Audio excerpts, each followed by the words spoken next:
Select हो गए। But मैं आपको सिर्फ को ये बताना चाहता हूँ कि ये सब इसलिए हुआ, इसलिए नहीं कि उन्होंने मुझे क्रिटिसाइज़ किया, इसलिए हुआ कि मैंने डिसीजन लिया, मैंने निर्णय लिया और मैं वहीं पहुँचा जहाँ पर निर्णय लिया था। आप सोचिए, मैं तो 20 साल पहले यहाँ आना चाहता था, मुझे तो पता ही नहीं था कि ये मैंने निर्णय ले लिया है कि आज हम पहुँच गए यहाँ पर। इसी तरह से जीवन में बहुत सारी लर्निंग्स हुई और उन लर्निंग ने ही जीवन को हमारे बनाया। आपको एक चीज़ मैं थोड़ा बताना चाहता हूँ कि जीवन में किसी भी चीज़ को आप जान सकते हैं, समझ सकते हैं और सीख सकते हैं। जानना वो होता है जो आप किताबों में पढ़ते हैं या व्हाट्सएप पे रिसीव करते हैं। लेकिन किसी व्यक्ति को ये पता हो कि दुनिया में कितनी तरह की एक्सरसाइजेज होती हैं या कितनी तरह का योगा होता है, उसको जानना कहते हैं। दूसरे व्यक्ति को पता हो कि किसी योगा करने से क्या होता है, उसको समझना कहते हैं। और तीसरा व्यक्ति जो योगा करता है, आपको पता है जीवन किसका बदलता है? जो योगा करता है। जो जानता है या समझता है वो नहीं होता। तो जीवन में हमको बड़ा कॉन्शियस होना चाहिए कि हम क्या जानना चाहते हैं या समझना चाहते हैं या सीखना चाहते हैं। सीखना वही होगा जो आपकी लाइफ में अवतरित हो जाएगा। जो इन्फॉर्मेशन अभी तक आपने यहाँ कलेक्ट की है वो मेजरली, जो भी यहाँ पर आप पढ़े हैं, वो मेजरली इन्फॉर्मेशन है। जब आप उसको जाके अपनी प्रैक्टिकल लाइफ में यूज़ करेंगे तो वो नॉलेज बनेगी और उसमें से जो एसेंस आप अपने जीवन में उतारेंगे वो आपके लिए विजडम होगी। और लर्निंग वही है। जैसे आपने चलना सीखा है, इसको आप कभी भूल नहीं सकते हैं। आपने खाना सीखा है, इसको नहीं भूल सकते हैं। जो भी चीज़ें आपने सीखी हैं वो कभी आप भूलेंगे नहीं। तो जब आपका फोकस रहेगा कि आपको जानना है, सीखना है या समझना है, तो मेरा आपको ये संदेश होगा कि आप सीखना सीखिए, क्योंकि सीखना इम्पॉर्टेंट है। और वो सीखना जो है वो आपकी लाइफ को प्रभावित ही नहीं करेगा, वो आपकी लाइफ को डायरेक्ट करेगा। और जीवन में जो सीखना है इम्पॉर्टेंट सबसे ज़्यादा वही है। तो मैं आपको कुछ उदाहरण देता हूँ जो आपको बताएंगे कि इसके लिए आपको क्या फ़ायदा हो सकता है। तो सीखने के लिए आप क्या सीखेंगे? सीखने के लिए मेरा बेटा मेरे पास एक आया था, बोला पापा आप तो बहुत बताते हैं, आप मुझे बताइए कि मुझे एक्सट्रीमली एक्स्ट्रा ऑर्डिनरी सक्सेस के लिए क्या करना चाहिए। तो मैंने उसको बताया था 3 चीज़ें हैं।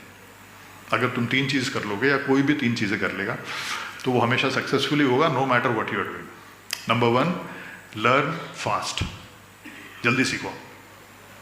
Number 2, learn to learn fast, जल्दी सीखना कैसे है ये सीखो। Number 3, learn to learn fast, ये सीखो कि जल्दी भी कैसे सीखा जाए।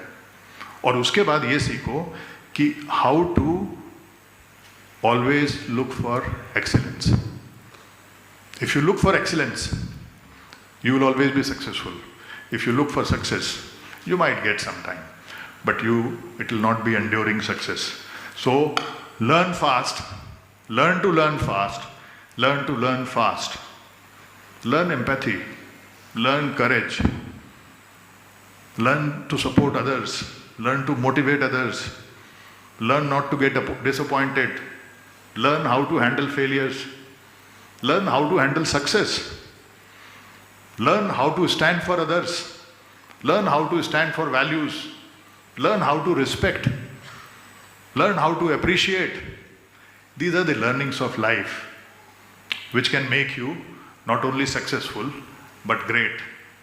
The difference between success and great is every great person is successful, but every successful person may not be great.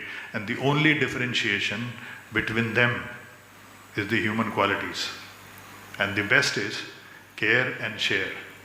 So all of you are extremely, extremely fortunate people. Because what people will do as a choice, you would do in a career.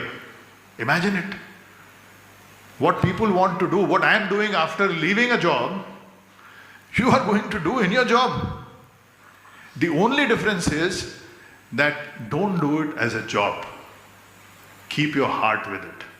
And the moment you have a heart with it, you will see the phenomenal things it is going to give it to you. But before that, please define those things. Define what is success. Define for yourself what is success. Define for yourself what is prosperity. Define for yourself what is kindness.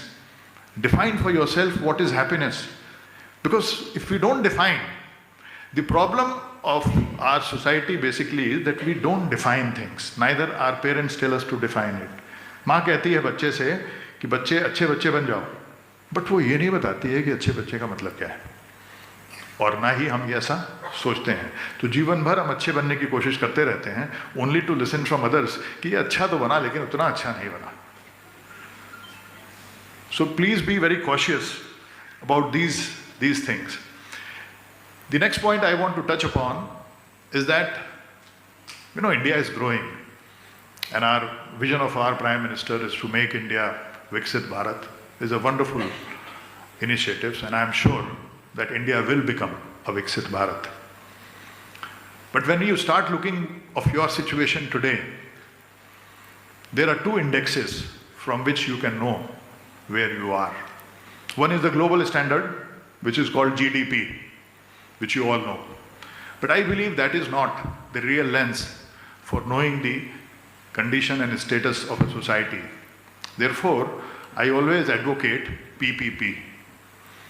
Now the first P stands for poverty. What is the level of poverty of the bottom 5% or 10% of the country? That defines your country. The second P is for pollution. What is the state of pollution in your air, water and soil? That defines your country. And the last one is P for personal social responsibility. What is the sensitivity which we have towards people, towards fellow Indians, fellow human being, and towards the nature defines our country. I think you are not only trained but rightly placed to change this narrative of PPP. You should not take it as a job, but take it as your responsibility to make sure that in coming future you will do everything possible to make sure that you work with people. People could be your family, your friends, your organization, to make sure that you contribute to make these PPP better.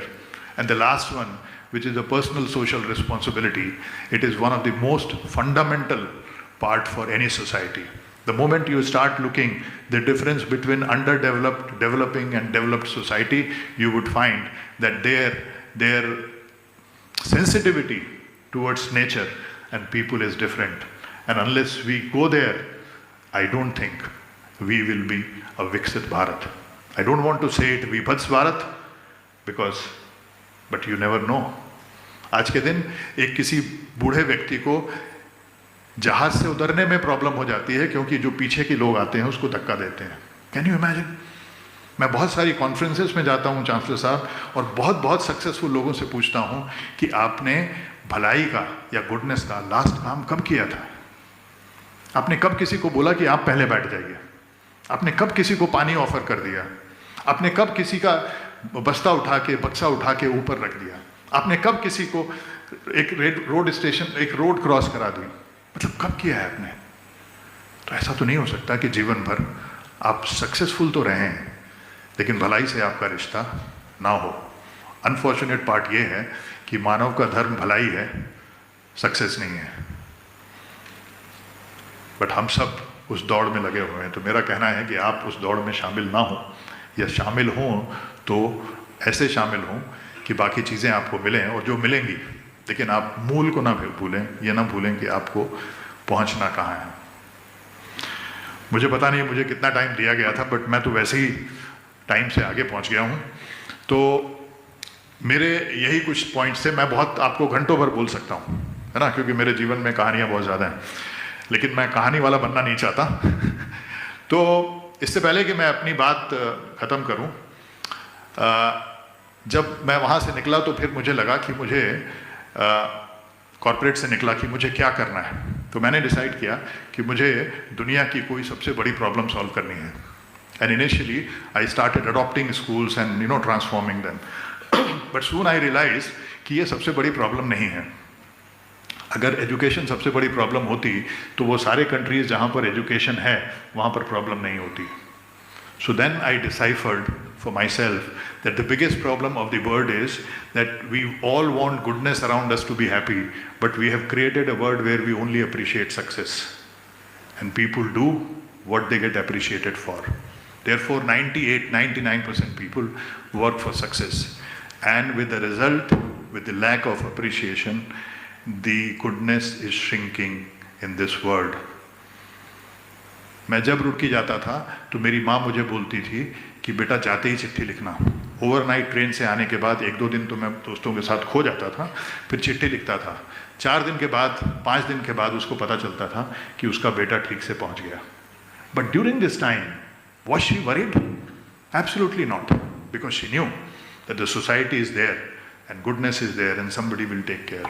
Fast forward 40 years. आज के दिन आपका भाई, आपकी बहन, आपकी माँ, आपके पिताजी, आपका बेटा, ये जब एयरपोर्ट या घर से निकलते हैं, सपोज एयरपोर्ट ही जा रहे हैं, तो आप कितनी बार फोन करते हैं? क्यों? Because goodness is not assured. तो biggest casualty which has happened in our country, that goodness is shrinking. So I decided to take care of this part, and I decided to dedicate my life for spreading goodness. We decided how to do it. So if you want to save the environment, you have to make sure that the bigger trees are not cut and the small ones don't die. So I decided to safeguard the small plants of goodness.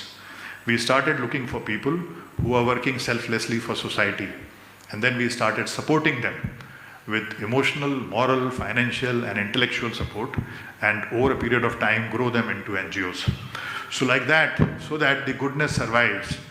And today we are very satisfied that we have created about 70 NGOs across India, and our reach is about 1 crore people. So मैं 4 लाइनें आपको बोलना चाहता हूँ, which became the mantra, because you know that I write little bit of poetry. So 4 लाइनें मैंने लिखी हैं, which became the mantra and the founding stone for Chetna Foundation, Mission Chetna. Maybe you will remember that and it may inspire you. गर चाहो तो तुम भी कुछ कर जाओ, गर चाहो तो तुम भी कुछ कर जाओ, या फिर औरों की तरह यूं ही गुजर जाओ. गर चाहो तो तुम भी कुछ कर जाओ, या फिर औरों की तरह यूं ही गुजर जाओ. उठाओ हाथ मदद में तुम भी औरों की, या फिर यूं ही जियो और यूं ही मर जाओ. गर चाहो तो तुम भी कुछ कर जाओ.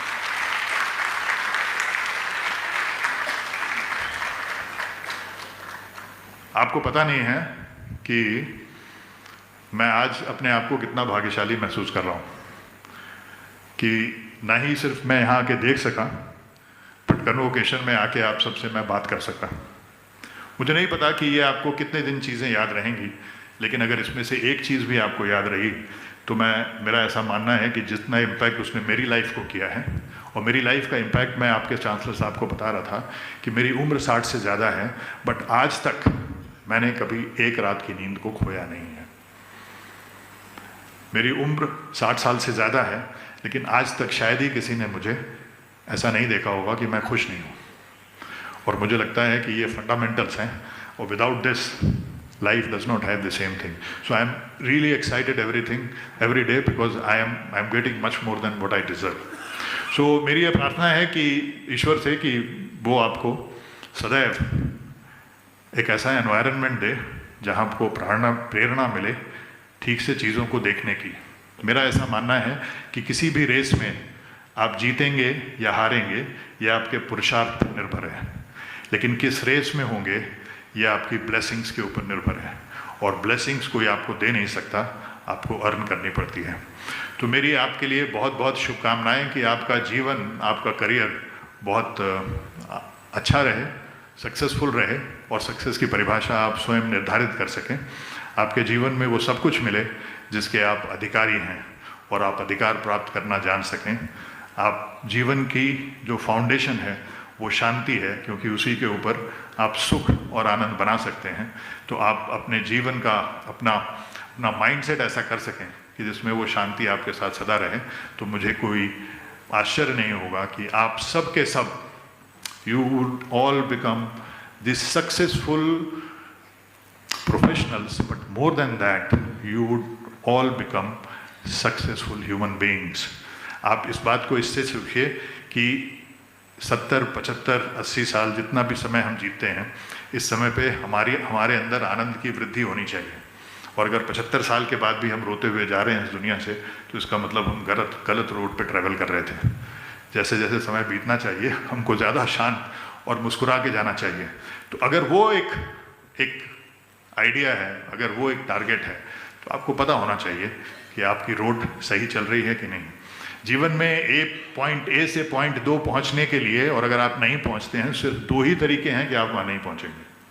पहला, जब आपका डायरेक्शन गलत है, और दूसरा, जब आप रास्ते में रुक जाएं। इसके अलावा कोई कंडीशन नहीं है कि आप वहाँ ना पहुँचें। तो मेरी ईश्वर से प्रार्थना है और आप सबको मेरा आशीर्वाद है कि आप वहाँ पहुँचें जहाँ आप डिसाइड करें, और अगर एक डिसाइड करेंगे तो आप वहाँ ज़रूर पहुँचेंगे।